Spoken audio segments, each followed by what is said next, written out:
Coucou les Kiddies, j'espère que vous allez bien. Bienvenue sur ma chaîne. Donc aujourd'hui, le thème du topic, c'est quel fil choisir pour un bikini, un maillot de bain en crochet. Donc pour celles qui me suivent déjà, en fait, j'en ai déjà parlé et j'en parle beaucoup, même peut-être un petit peu trop sur ma page Instagram. J'en ai également fait un post sur mon blog où je vous explique tout ça, mais je me suis dit que c'était pas mal de vous faire un format vidéo, un format donc vidéo YouTube.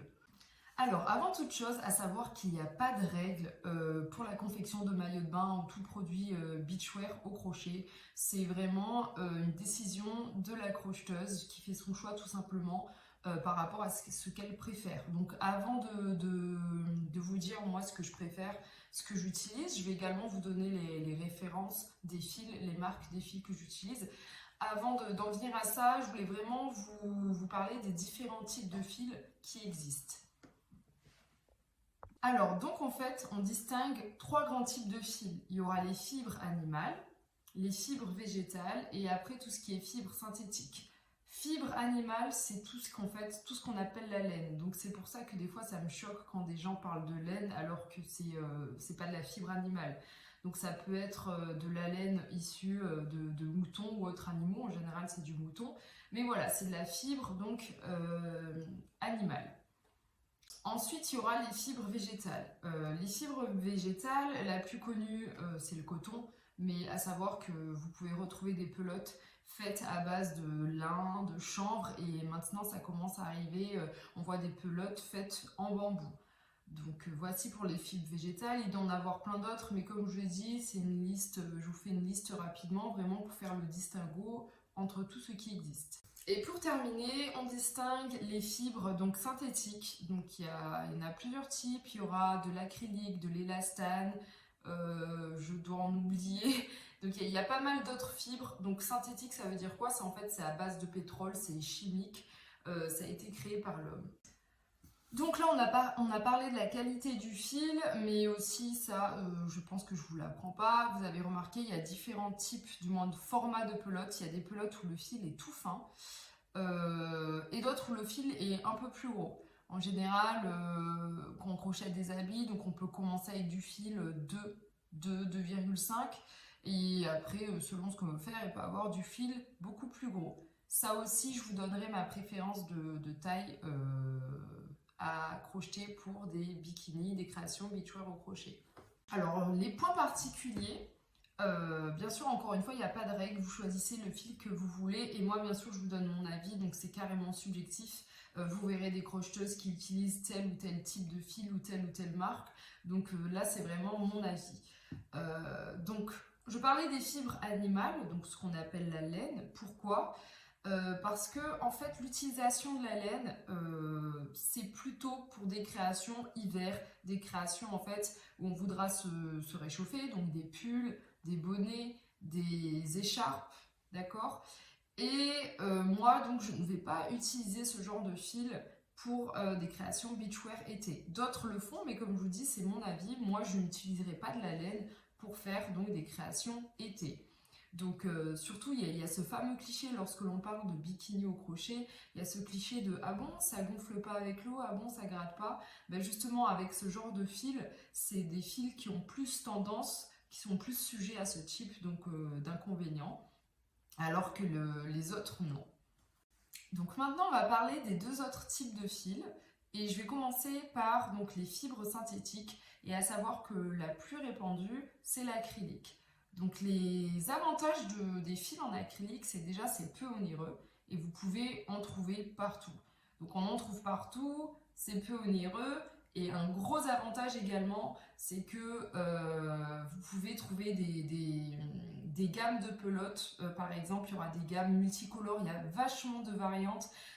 Vous aurez des pelotes en dégradé, je sais pas, en dégradé de rose, de rouge, vraiment un mélange arc-en-ciel multicolore, il y a vraiment de tout. Donc quand on voit ce genre de pelote, franchement en plus pour la réalisation de créations beachwear, des bikinis, ça donne vraiment envie de les utiliser. Donc enfin le coton, et vous l'aurez deviné si j'en parle en dernier, c'est parce que moi mon choix se porte sur ce type de fibre. Tout simplement, du moins, parce que c'est végétal, déjà, du moins c'est naturel, j'ai pas envie d'utiliser quelque chose de synthétique dérivé du pétrole. Également par la qualité du fil, je vais vous montrer, mais je vais mettre le lien de mon blog en fait. Je vous compare une pelote en coton et une pelote en acrylique. L'acrylique, inconvénient, ça a tendance à faire des petites bouloches. C'est notamment ce genre de création que je déplore parce qu'il y a des gens qui trouvent qu'en fait les créations crochet sont cheap. C'est parce qu'en fait le fil utilisé fait vraiment un rendu, j'ai pas envie d'employer des mots, mais pas très beau, voire dégueulasse. Donc lorsqu'on compare une pelote en acrylique, et après ça dépend les pelotes en acrylique hein, bien sûr, il y a différentes gammes, mais une pelote en acrylique de base comparée à une pelote en coton, la pelote en acrylique en fait il y a des petites bouloches au-dessus, donc ça c'est chiant, et en plus comme je vous ai dit, c'est synthétique, moi je veux utiliser que des fibres naturelles. Donc pourquoi le coton et pas une autre fibre? Parce que le coton tout simplement c'est la plus répandue. Récemment, je vous ai parlé de bambou tout à l'heure. Donc récemment, j'ai découvert un fil, une marque en bambou. Ben, pareillement, il y a très peu de couleurs, donc c'est assez limité. Après, on peut faire quelques créations avec ce fil, mais voilà, c'est très limité. Alors maintenant, concernant le coton, à savoir que le coton, vous pourrez également en trouver de différentes sortes. Par exemple, vous aurez des pelotes où il est écrit 100% coton, donc c'est du coton brut, tout simplement. Et après, il y a du coton dit coton mercerisé. Donc, c'est quoi le coton mercerisé? En fait, c'est un coton qui a subi donc un processus, un procédé qui s'appelle la mercerisation. Et ce procédé donc permet d'avoir une fibre donc, de coton plus soyeuse, plus brillante. Et franchement, on voit la différence. Du coup, lorsqu'on utilise, donc pour ma part, moi j'utilise, vous l'avez deviné, donc du coton mercerisé. Les créations, en fait, on m'a déjà demandé plusieurs fois si je retouchais mes photos, pourquoi en fait ça ressortait si lisse et si brillant en photo, alors que j'ai juste pris en plus la photo avec mon iPhone XR, donc il n'y a pas de la qualité de ouf, c'est juste que vraiment il y a un rendu qui est tip top, d'accord? Donc moi mon choix se porte vers le coton mercerisé, mais comme je vous ai dit, c'est mon choix, c'est pas une règle, c'est ce que moi je vous conseille de faire et ça me va très bien. Alors concernant le coton ou coton mercerisé, franchement il n'y a aucun problème de lavage, de séchage, il n'y a aucun problème d'aller dans l'eau, ça ne gonfle pas. Moi-même je les ai portés, j'ai eu des retours de clientes, voilà, il n'y a aucun souci. Il n'y a pas de problème, ça gratte pas, il n'y a pas des petites bouloches qui viennent vous gratter, ou comme je vous ai dit, c'est pas comme de la laine. Donc franchement, il n'y a aucun souci. Donc moi, je recommande des fibres végétales. Après, vous pouvez prendre lin, chanvre, bambou. Le coton, bien sûr, c'est le plus répandu. Alors pour terminer, la taille du fil. Comme je vous ai dit, il y a différentes tailles de fil. Le truc en plus, c'est que dans le coton mercerisé sera souvent très fin, du coup crochetable en 2, 2,5. Il y a pas mal de marques qui font du fil en coton mercerisé fin. Moi, je trouve ça un peu trop fin. Vous pouvez faire hein, avec, aucun souci, j'ai déjà fait des créations avec, mais ça va prendre plus de temps. Et le rendu, je le trouve vraiment un petit peu trop fin pour un bikini. À savoir que si vous n'arrivez pas à mettre la main sur un coton, un fil en coton, donc plus épais, tout simplement vous prenez votre pelote et vous doublez le fil. Donc vous aurez entre guillemets la double taille. Donc encore une fois, moi ce que je préfère c'est utiliser un fil donc moyen, crochetable en 2,5, 3,5 mm. Parce qu'un fil au-dessus, je trouve que ça fait vraiment un rendu un peu trop grossier, entre guillemets. Le bikini, je veux quand même qu'il soit classe, qu'il soit élégant. Donc, il faut un fil quand même assez fin, mais pas trop fin.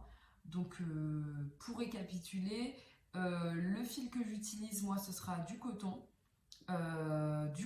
mercerisé et crochetable en 2,5, 3,5 mm. Alors, le désavantage du coton, en fait, c'est en comparaison avec l'acrylique, c'est comme je vous ai dit, l'acrylique, vous trouverez plein de gammes, plein de déclinaisons, des pelotes multicolores à tout va, arc-en-ciel, ou des mélanges vraiment de ouf. Alors que dans le coton mercerisé, c'est rare d'en trouver. Mais j'ai réussi à vous dégoter des pelotes multicolores en coton et en plus en coton mercerisé. Mais ça, je vous fais un petit peu de suspense.